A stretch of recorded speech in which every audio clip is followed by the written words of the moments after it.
Alright, so this is okay, YouTube. I'm back.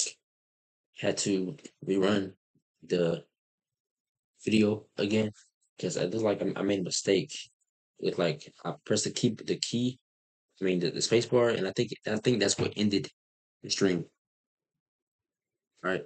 So we're gonna get back into watching this video. Emotional Intelligence by Daniel Goleman, animated book summary from start to finish. So yeah, let's get into it. And right now I'm live on Twitch. I'm gonna put my Twitch username in the chat. It's JR Insight, all lowercase, within underscore at the end of it. So let me, yeah, okay, got that. All right, so go ahead, just start it.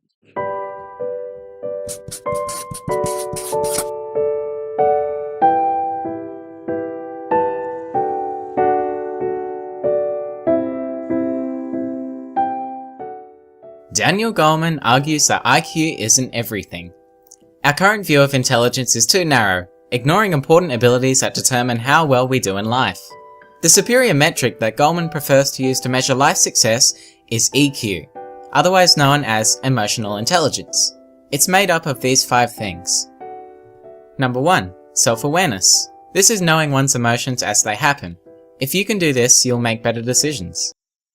Okay, so YouTube, I don't know if y'all heard what I said about when it comes to self-awareness.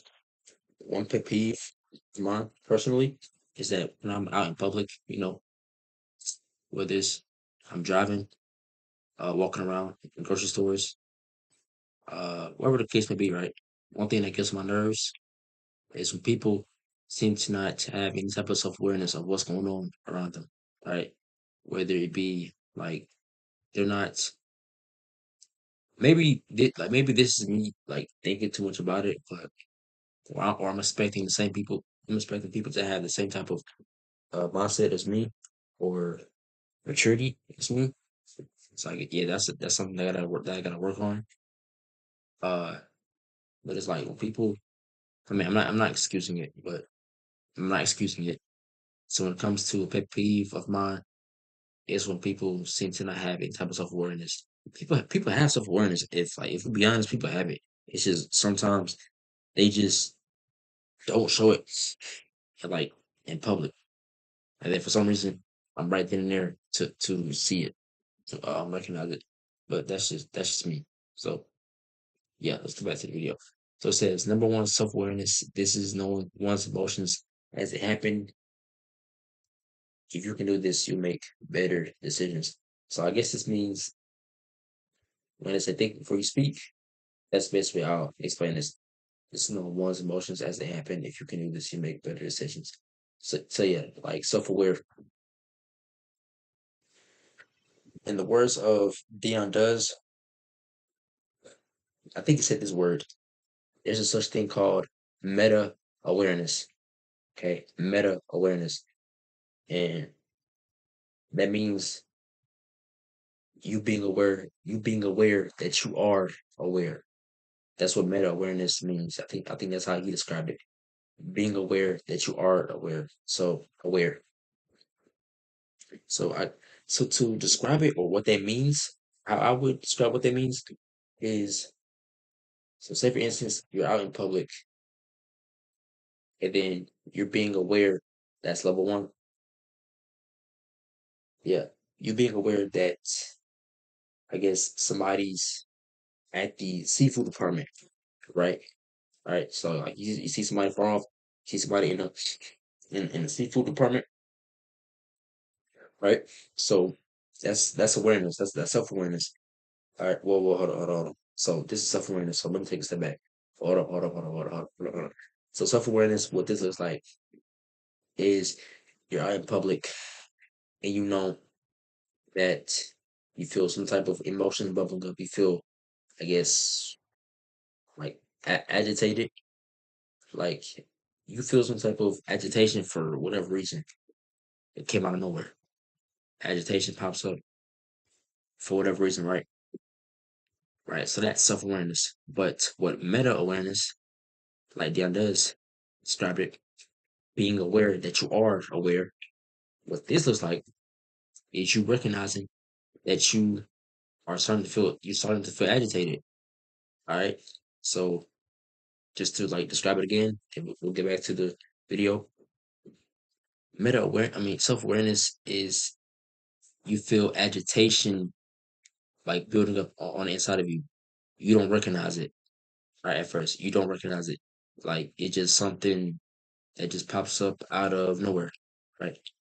But then meta awareness, okay, what meta awareness looks like is you recognize it right then and there, like, in that moment. That okay, for some reason I feel kind of agitated. So let me calm myself down. That's what meta awareness is. Let's get back to it. Wait, let me see if there's a definition for it. Um, mm,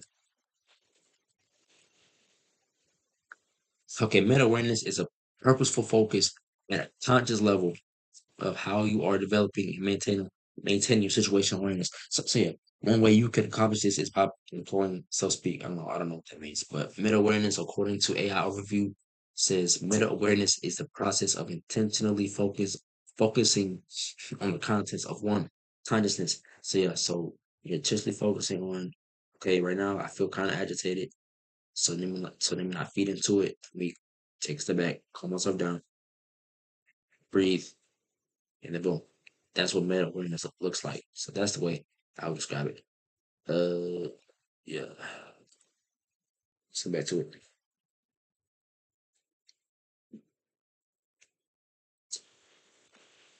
This is knowing one's emotions as they happen. If you can do this, you'll make better decisions. Number 2. Managing emotions. This is the ability to handle feelings. People that can manage their emotions are good at bouncing back from the setbacks in life. Number 3. Self-motivation. Number 4. Empathy. This is recognizing emotions in others. This is the people skill that makes people better at teaching, sales, and management. And last of all, handling relationships. These abilities lead to popularity, leadership, and interpersonal effectiveness. So how do we improve our emotional intelligence and interpersonal? Before we get into that, let me look at this. So it says,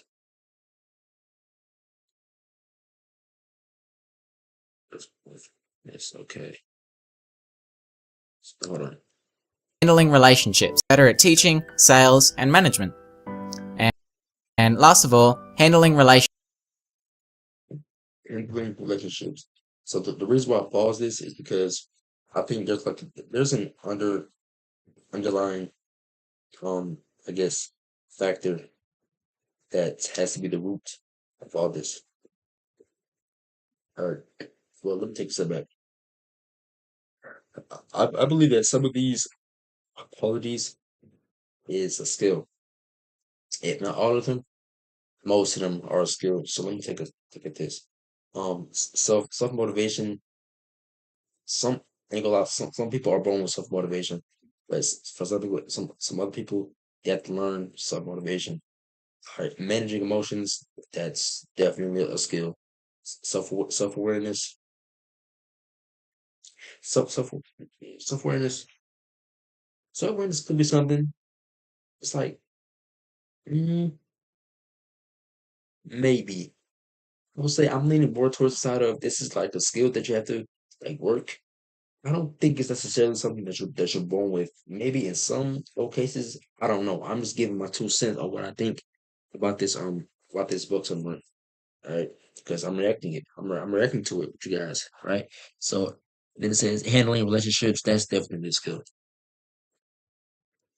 Enough said. Handling relationships is definitely a skill, and empathy. That's something that people are born with. All right. Uh, yeah, but I don't think anything's wrong with you if you don't have empathy, because it could, yeah. Some and empathy is something. Empathy is something that people are born with. All right, with that ability to be empathetic, more empathetic than others, if you will. All right. Relationships. These abilities lead to popularity, leadership, and last of all, handling relationships. These abilities. I'm gonna fix this. Hold on.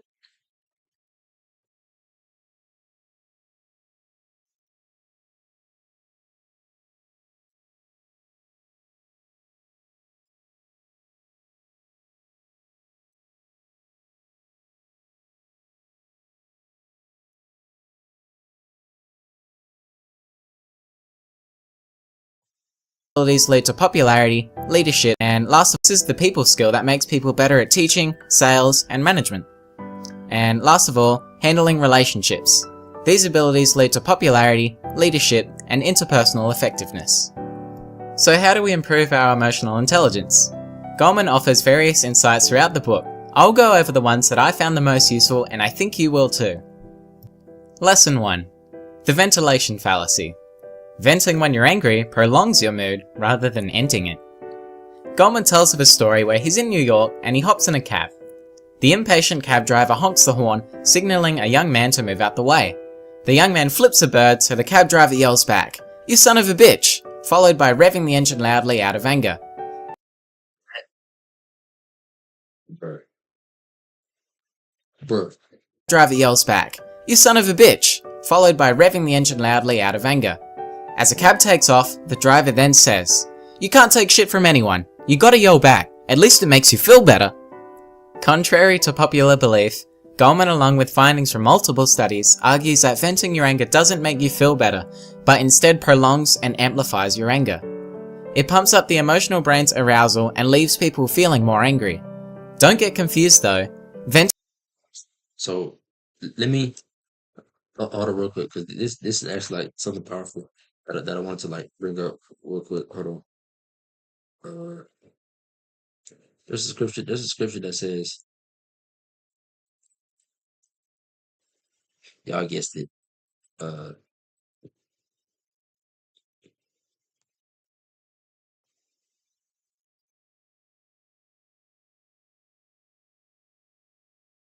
hold on. I'm trying to find it. I'm trying to find like the. Let's see which one.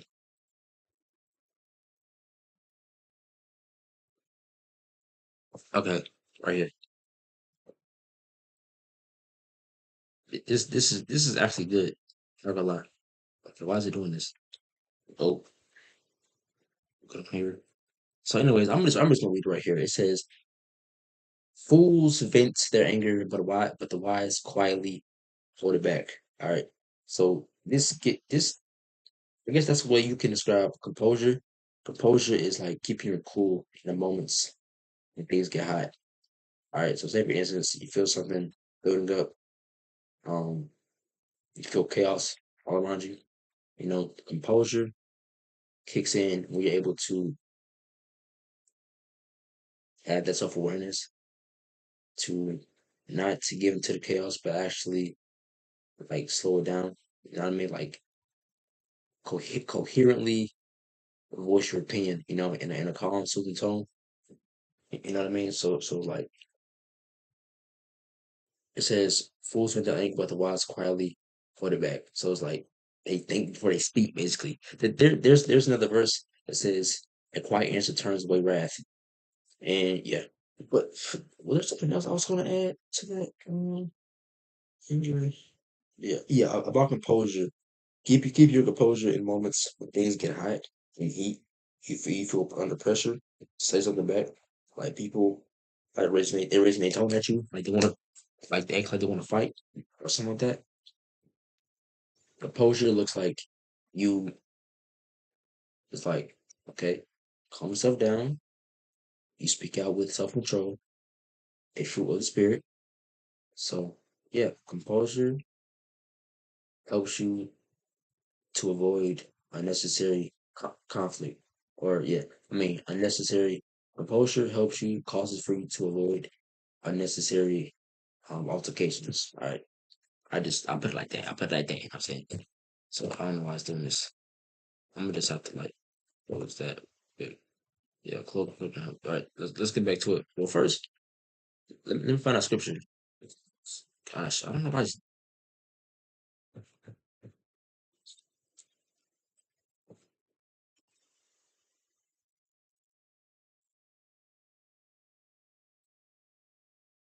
All right, so let me find a scripture. Another one. Uh, turns away wrath. I don't. It. It's like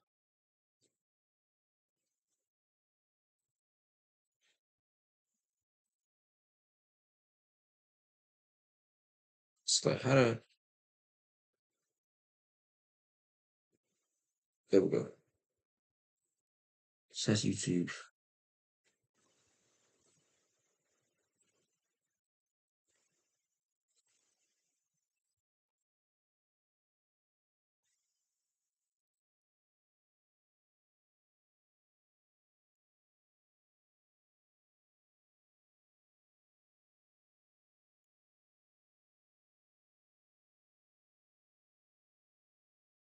Y'all see me? All right.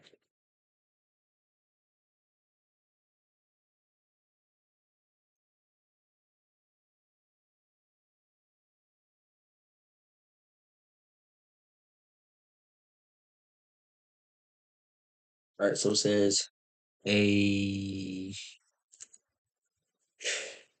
a soft answer turns away wrath, but a harsh word stirs up anger. So that's basically what he's speaking about right here, right now. The tongue of the wise commends knowledge, but the mouths of fool pour out folly. Folly means foolishness. So yeah, that's just to add to it. Where it says the tongue of the wise commends knowledge, the tongue of the wise, aka the person who knows how to control the tongue and what to say in that moment, commends knowledge. That means they allow knowledge. They, I guess, yeah, like they permit knowledge. They show knowledge. How are they showing? How are they showing knowledge? By them not giving to the anger. All right, they giving to the fire. Instead of adding fuel to the fire, they decide to add water to the fire to quench it. All right, by what? A soft answer, a gentle response. All right, so let's go back to the video. Hold on. One second, get that right here.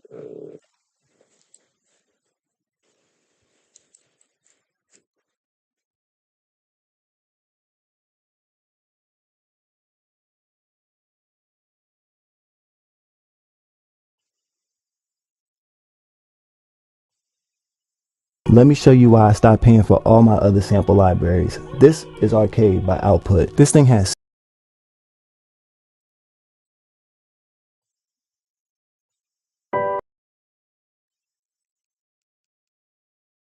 So let's go right here. Mm-hmm. Mm-hmm. Boom. So now let's get it right here. OBS. Ready? So let's go and get into it. Trying to see, like, where should I put the camera at, man? I don't know. 'Cause I want y'all to see it. Oh, whoops. I guess let's put you right here.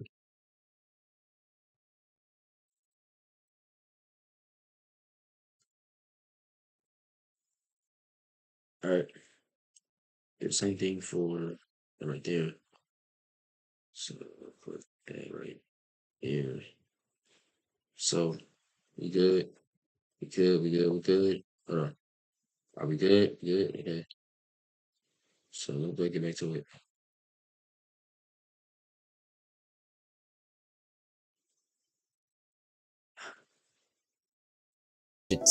It's made up of these 5 things. Number 1. Self-awareness. This is knowing one's emotions as they happen. If you can do this, you'll make better decisions. Number 2. Managing emotions. This is the ability to handle feelings. People that can manage their emotions are good at bouncing back from the setbacks in life. Number 3. Self-motivation. Number 4. Empathy. This is recognizing emotions in others. This is the people skill that makes people better at teaching, sales, and management. And last of all, handling relationships. These abilities lead to popularity, leadership, and interpersonal effectiveness. So how do we improve our emotional intelligence? Goleman offers various insights throughout the book. I'll go over the ones that I found the most useful, and I think you will too. Lesson 1. The ventilation fallacy. Venting when you're angry prolongs your mood rather than ending it. Goleman tells of a story where he's in New York and he hops in a cab. The impatient cab driver honks the horn, signaling a young man to move out the way. The young man flips a bird, so the cab driver yells back, "You son of a bitch!" followed by revving the engine loudly out of anger. As a cab takes off, the driver then says, "You can't take shit from anyone. You gotta yell back. At least it makes you feel better." Contrary to popular belief, Goleman, along with findings from multiple studies, argues that venting your anger doesn't make you feel better, but instead prolongs and amplifies your anger. It pumps up the emotional brain's arousal and leaves people feeling more angry. Don't get confused though. Venting when you're sad can be a great way to get your feelings validated. Pause. So we all heard of adrenaline. So I guess when it says it pumps into it, I guess that's like fuel in a fire. So it's like when you decide to give into your anger, that's you adding fuel to it, adding fuel to the fire. Yeah, we know what that does. Argues that venting your anger doesn't make you feel better, but instead prolongs and amplifies your anger. There you go. It pumps up the emotional brain's arousal and leaves people feeling more angry. Don't get confused though. Venting when you're sad can be a great way to get your feelings validated, but isn't as effective when you're angry. So when you feel yourself becoming angry, what can you do to control your anger?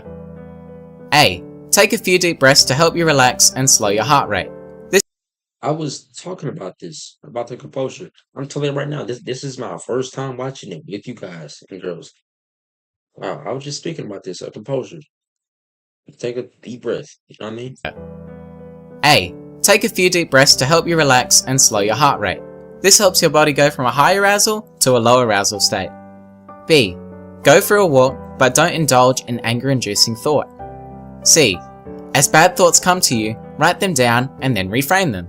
For example, if your spouse gets upset at you and storms out the room, instead of thinking, "Oh, she's so cranky all the time for no reason, it drives me nuts," write down that thought and reframe it to, "Maybe she's just had a bad day at work." See that right there, that takes maturity. For you to have the self-awareness, there it is. To know that some people have their days, some people have their moments. All right. So that right there, it takes maturity and grace to have an intent towards that individual that okay, I recognize that this person right here, they need grace. They need a hug, they need love, they need to be spoken to. Um you like talk to them, you know what I mean? Instead of you assuming the worst about them, be pessimistic, God forbid, slow down, be mindful, be open minded, and be aware, be self aware that okay, this person could be going through something. All right. Because it could be I've spoken this too, in a better question that I answered. It's possible that it's not anything that you did necessarily.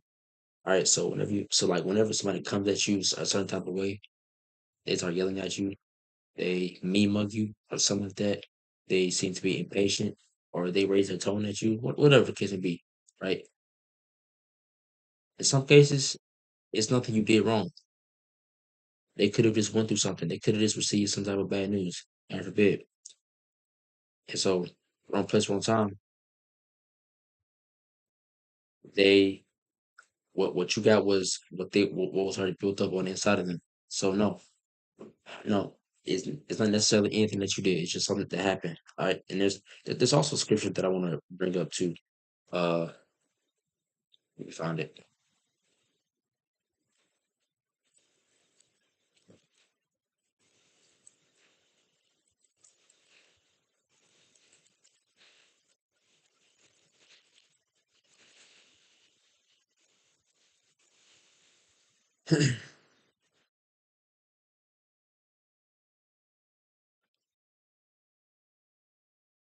right here. Be angry and do not sin. Don't let the sun go down on your anger. All right. Let me say it again. Be angry and do not sin. Don't let the sun go down on your anger. So it's not a sin to be angry, but when you allow it to, I guess, get the best of you, you don't, like it says in this video, take a deep breath for a walk or reframe your thoughts or write it down. That's when it can like turn into sin. Because people act out on wrath. And I believe wrath is one of the seven deadly sins. That's what happens when somebody's angry. They feel built up on the inside with like rage and stuff like that. Who knows what that could lead to? All right, that could lead to them watching porn, masturbating, having sex, killing somebody, God forbid, uh, watching porn, masturbation, or whatever the case may be. All right, let's go back to it. No, hold on. I'm trying to see. Oh, my bad. Ooh, wee.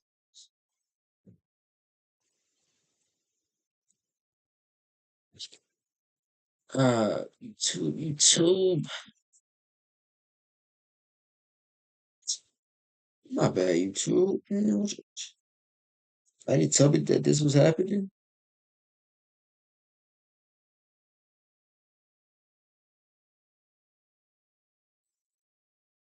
Jesus is Lord. All right.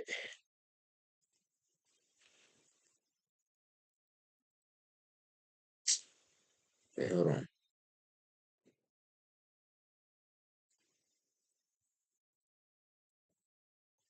Trying to see like, okay, hold on. Let me slow down. Let me slow down.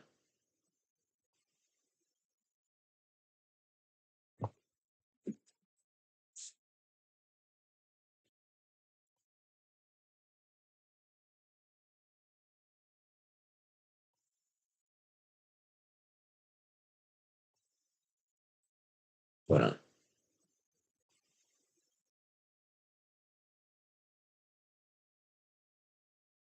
Spark your next big video idea with Motion Array's AI voiceover.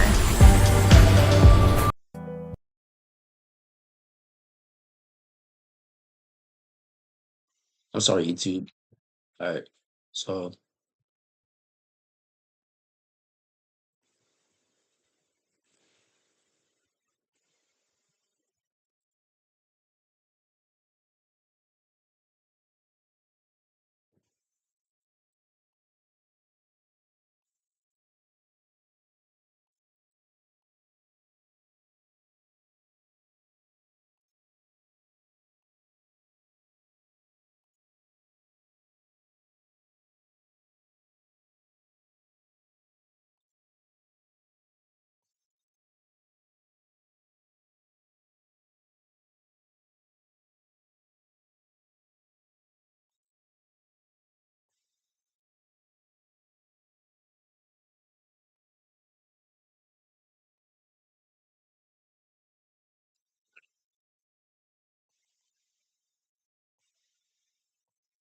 good on that. Okay.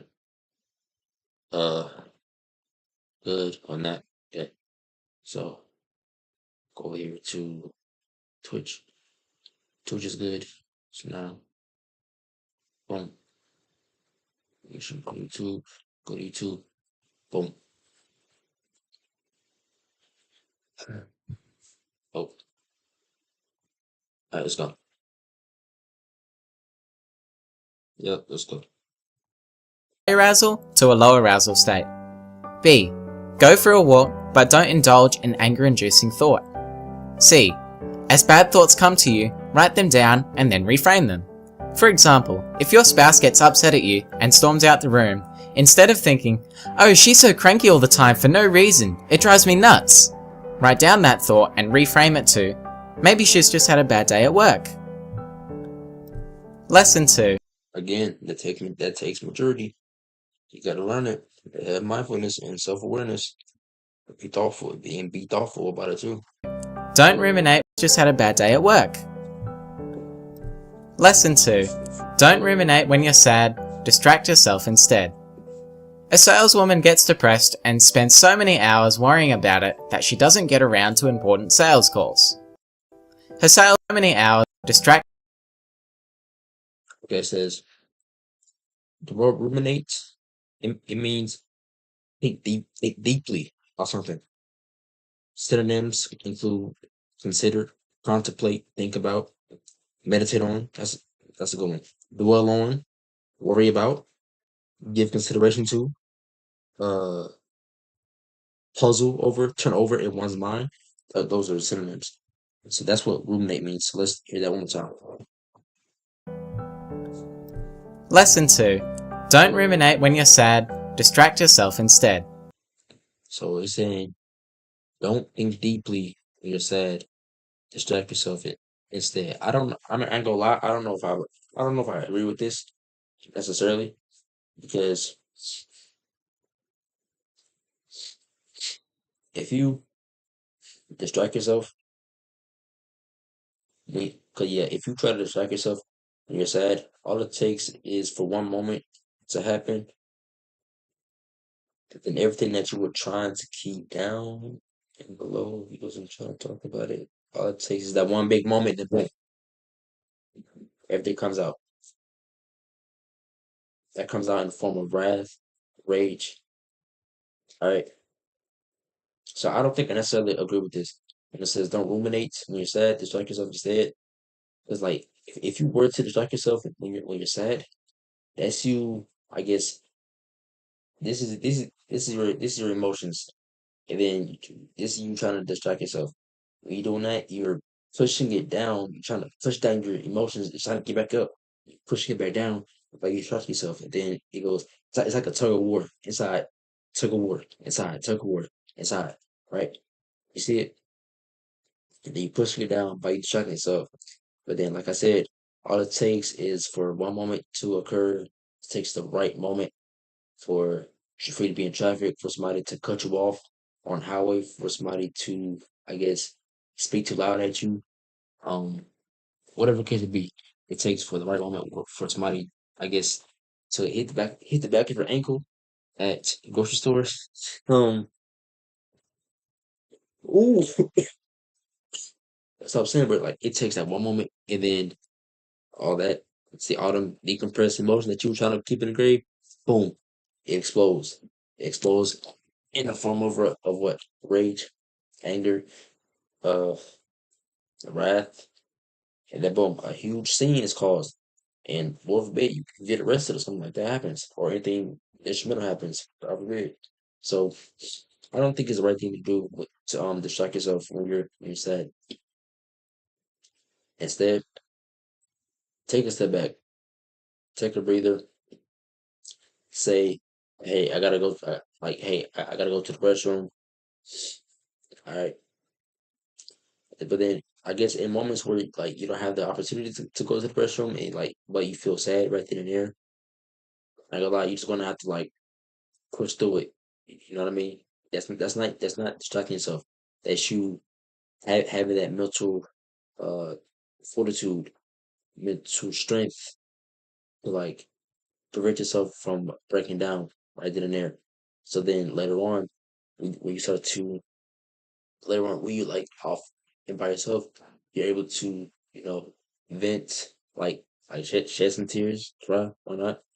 Ain't nothing wrong with that, and ain't nothing wrong with you crying.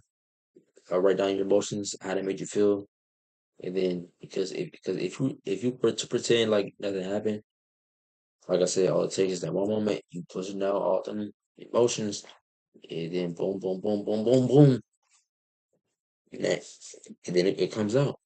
All right, so let's get to it. A saleswoman gets depressed and spends so many hours worrying about it that she doesn't get around to important sales calls. Her sales then decline, making her feel like a failure, which feeds her depression. But if she reacted to depression by trying to distract herself, she might well plunge into the sales calls as a way to get her mind off the sadness.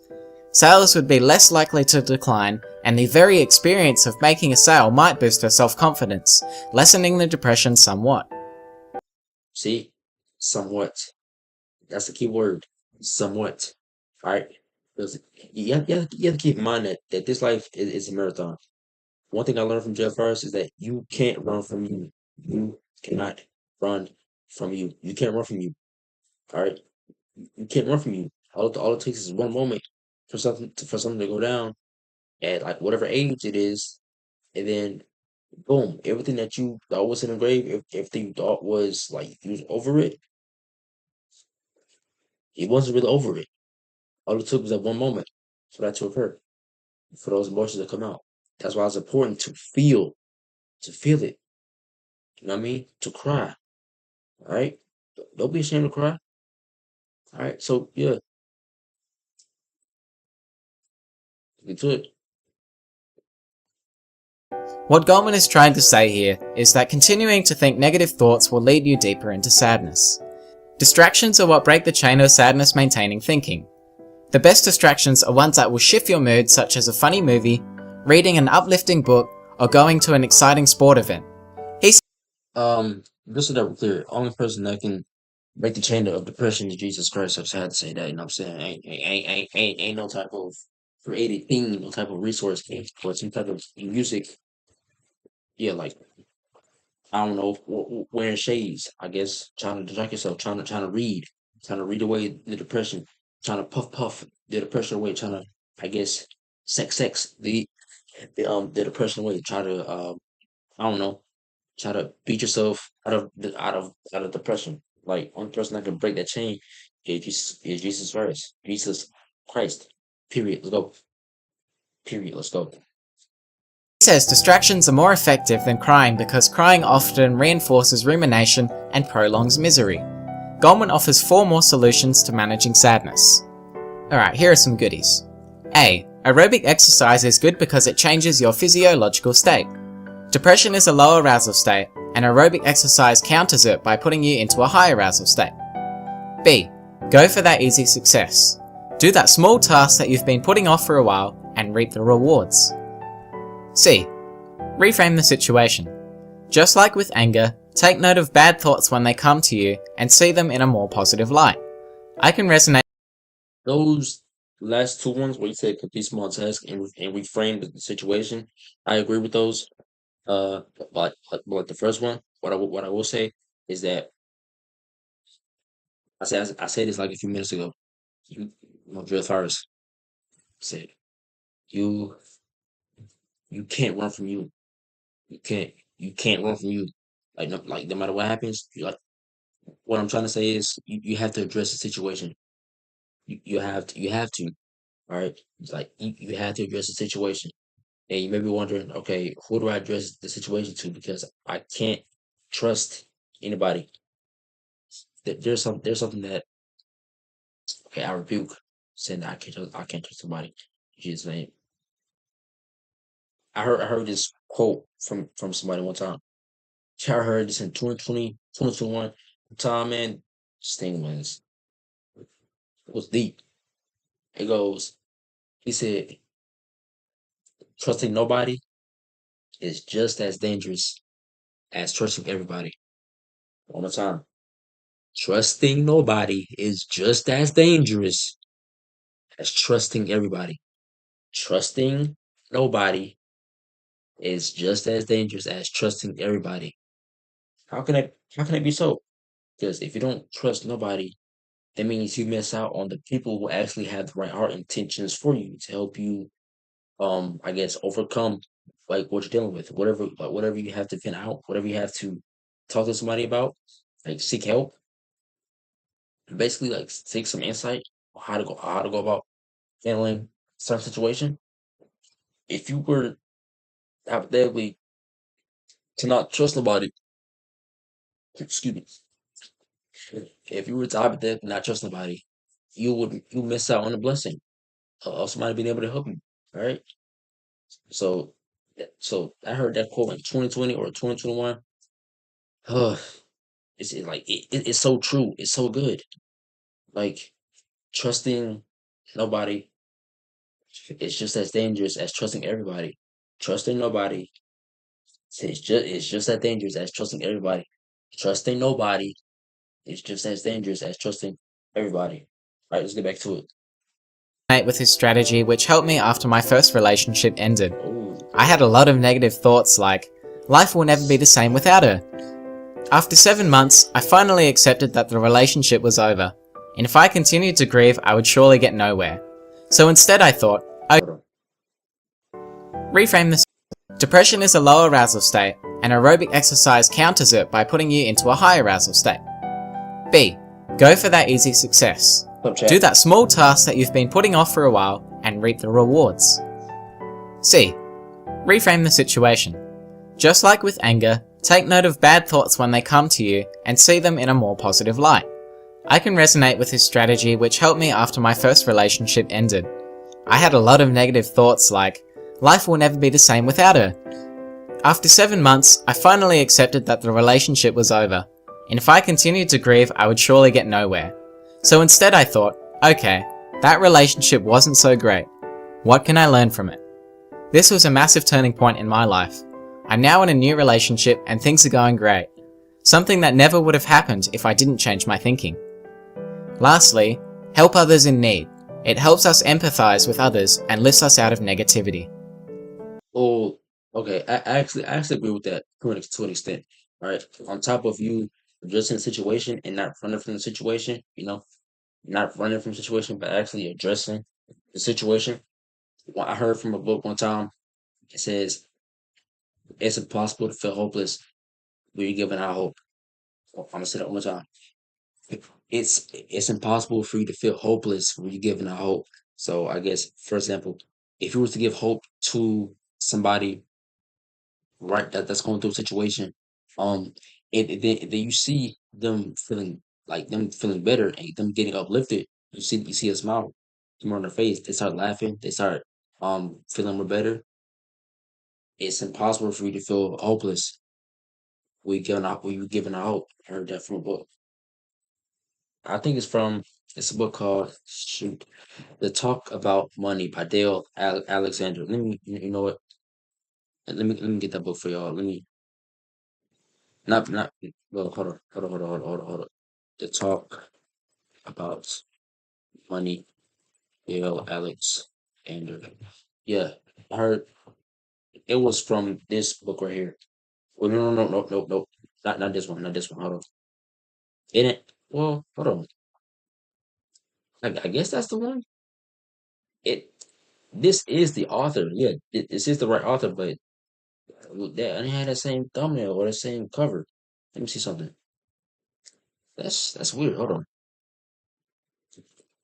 The Talk About Money. That's so weird. Let me look at the images and this one right here. This one right here. Oh, boom. This one right here. Can I full screen this? No. Hold on. So yeah, this book right here. You heard that from that book right there. He says it's impossible for you to feel hopeless when you're giving out hope. It's impossible for you to feel hopeless when you're giving out hope. So let's just get back to it. Boom. Something that never would have happened if I didn't change my thinking. Lastly, help others in need. It helps us empathize with others and lifts us out of negativity. Okay, next up, this is one I really like. Here we go, lesson 3. The artful critique. How to criticize the right way. Criticism is important in how it is given. It determines how satisfied people are with their work, with those whom they work with, and those who are responsible. One of the worst criticisms if you're managing people is to say, "You're screwing up," delivered in a harsh, sarcastic, angry tone. It provides neither a chance to respond nor any suggestion of how to do things better. It ignores a person's feelings and leaves them feeling helpless and angry. A much more effective way to criticize would be to say, "The main difficulty at this stage is that your plan will take too long and so escalate costs. I'd like you to think more about your proposal, especially the design specifications for your software development, to see if you can figure out a way to do the same job more quickly." This gives them hope of doing better and suggests the beginning of a plan to do so. Goleman says you need 4 things to successfully deliver constructive criticism. They are: be specific, offer a solution, do it face to face, and be sensitive by showing empathy. And the number one right here, the best one, I would say, oh, let me think about this one. What y'all think is the best one?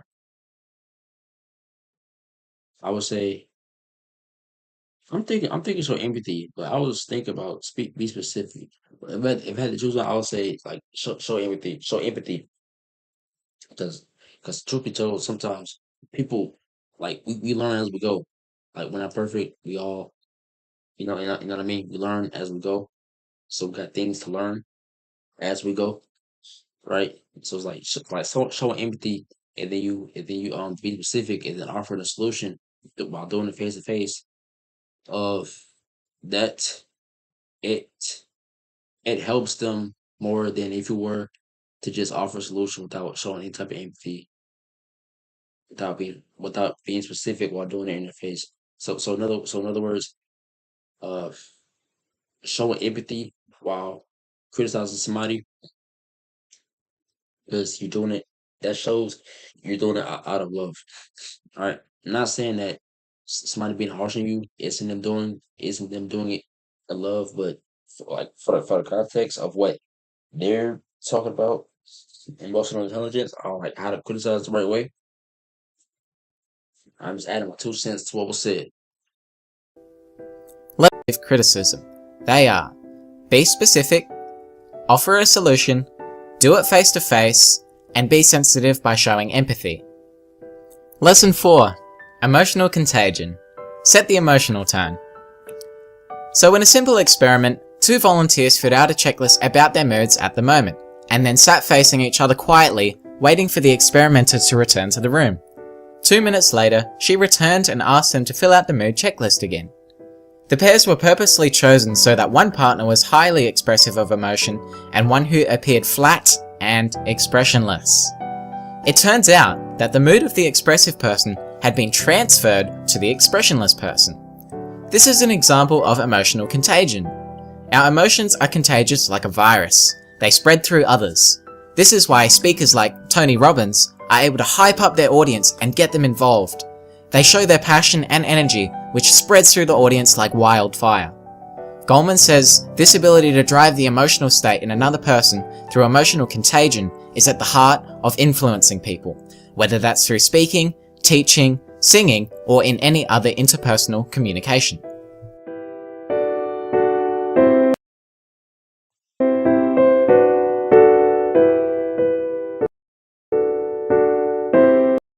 So yeah, that was good. Let me go to that one. Let's hit that again.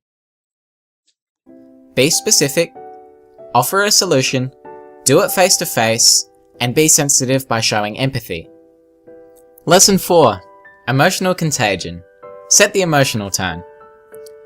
So in a simple experiment, 2 volunteers filled out a checklist about their moods at the moment, and then sat facing each other quietly, waiting for the experimenter to return to the room.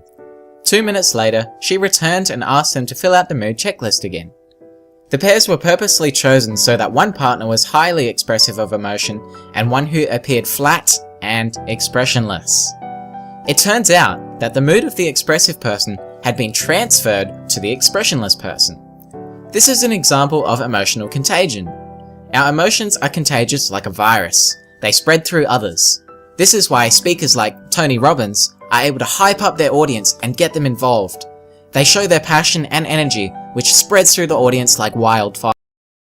See, that speaks to like the fruit of the spirit. Joy, peace, faithfulness, goodness, gentleness, kindness, uh, goodness, long suffering, and yeah. But I want to highlight that joy part. So, a fruit of the spirit, a person who exudes the fruit of joy, right? What that does, they're exuding that joy to another individual, and so that individual is thinking, they're like, okay, how? I want to know how that person got so much joy in the midst of all this chaos. What in the world? Like what? All this stuff going on, and this individual got joy. Is it like, are they faking it, or like, do they really got joy? So in their mind, they're thinking, okay, whatever he or she got, I want that. Then that goes into taste and see that the Lord is good. All right, because you ate the fruit of joy, and you're like, okay, I want that same type of fruit. You know what I mean? I want that same fruit. So what happens as a result? They get evangelized too. They get saved right then and there. Boom. They surrender their lives to Jesus. All right. So there's a scripture. Let me pull it up. Yeah. In the world. So the reason I'm bringing this up is because your emotions and how you like perceive yourself to other people, how you talk to them. It could either be an activator or a grim reaper. It can either be an activator, you activate them to search out the person who gave you that same quality, who gave you that same type of joy, that glow in your face, or your attitude could be a grim reaper, and you cause them to go back in the show. But anyways, Romans 10:9, if you declare with your mouth Jesus is Lord, and you believe in your heart that God raised him from the dead, you will be saved. All right. So if you do, if you declare with your mouth Jesus is Lord, and you believe in your heart that God raised him from the dead, you will be saved. All right. So I just wanted to say that. Say that, because they got that goes into, you can evangelize how to get somebody saved. Lead them into salvation forever. Anyways, let's get back to the video. Fire. Goleman says this ability to drive the emotional state in another person through emotional contagion is at the heart of influencing people, whether that's through speaking, teaching, singing, or in any other interpersonal communication.